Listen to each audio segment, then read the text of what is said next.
అధికారం కోసం టీడీపీ అధినేత చంద్రబాబు నాయుడు ఎంతకైనా తెగిస్తారని, అలాంటి వ్యక్తి ఈ సమాజానికి ప్రమాదకారి అని వైఎస్ఆర్సీపీ నేత AP FDC chairman Posani Krishnamurali వ్యాఖ్యానించారు. చంద్రబాబుకి తెలియకుండా ఏపీలో హత్యలు జరగవంటూ సంచలన ఆరోపణలు చేశారు. మెగా బ్రదర్స్ చిరంజీవి, పవన్ కళ్యాణ్ పైన తీవ్రస్థాయిలో ధ్వజమెత్తారు. దర్శకుడు రామ్ గోపాల్ వర్మను చంపడానికి టీడీపీ బ్యాచ్ ప్లాన్ చేసిందని ఆరోపించారు.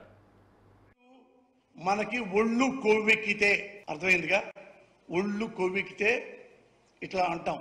నువ్వు పెళ్ళాం అన్నందుకే ఇంత ఉక్రోషపడిపోయావు, ఇంత కోపడిపోయావు. మరి మీ అమ్మగారిని అమ్మనాబోతులు తిట్టాడే, నీ పక్కనే ఉన్నాడు నారా లోకేష్.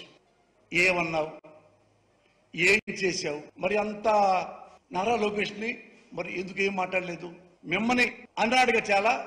మరి లోకేష్ అమ్మగారిని నువ్వేమనంటావా? దమ్ముందా నీకు?